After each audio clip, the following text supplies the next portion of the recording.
At 3:30, we're going to start our unranked 3:30 games. We got Indiana, who's 2-2, traveling to Maryland, who's 4-0. Maryland favored by 14.5 on the Big Ten Network.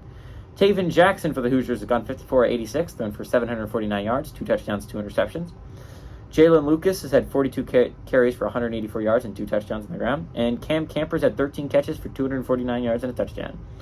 Tawalia Tagovailoa for the Terrapins, gone 87 of 135, thrown for 1,112 yards, 8 touchdowns to 3 interceptions. Roman Hemby has had 50 carries for 255 yards and 4 touchdowns. And Caden Prather has had 14 catches for 209 yards and 2 touchdowns. Indiana 7-4 against Maryland all time. Last 2 games have gone to Maryland, though, in 2021 and 2022. 6 of the last 7 have been one-possession football games. And they're 3-3. Obviously, they split those pretty evenly. I think what's interesting here is Maryland hasn't exactly lived up to what I expected. They're 4-0, and I mean, they've been playing some solid football. And I'd argue that if they play their hand right, they're going to give Ohio State some trouble next week. I think they legitimately can. I think the Terrapins are a scary team, and it's not a team I'm super looking forward to play as a Penn State fan. But you compare that, week 2, they were down by 14 against Charlotte. It took into the fourth quarter for them to finally regain that lead and put the game away against the 49ers. In week 3, they went down 14-0 against the Virginia Cavaliers, and arguably heading into the fourth quarter, Virginia looked like they had a shot in that football game.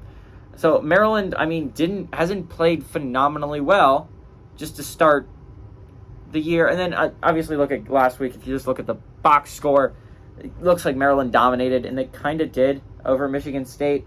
But number 1, that's Michigan State. Number 2, Michigan State actually outgained them in yardage.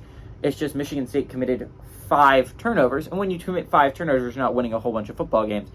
But the offense that I was expecting from Maryland has not been what I've seen so far. But they're playing Indiana. And I mean, Indiana has been pathetic. And as much as I wasn't super impressed by the Maryland game against Michigan State, Indiana's game against Akron, which resulted in a win, was embarrassing. Akron should have won that football game. They missed a chip shot field goal to win it at the end there, but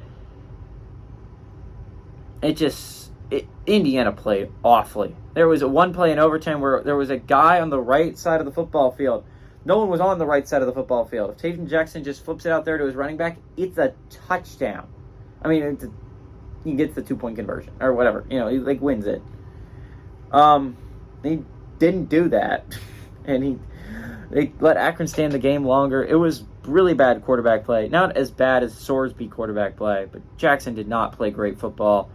And it's like Indiana's not a good football team right now. It's really not. It's the worst team on that side of the Big Ten, and I don't think it's all that close. I don't think Michigan State's a great team, but damn, they at least put some amount of offense up against Maryland, and they looked halfway decent sometimes. Indiana has looked darn near pathetic this entire year. If Allen's not the first head coach fired this year, I would be shocked. This is Maryland. Maryland's a much better football team. Give me Maryland to win and cover at home.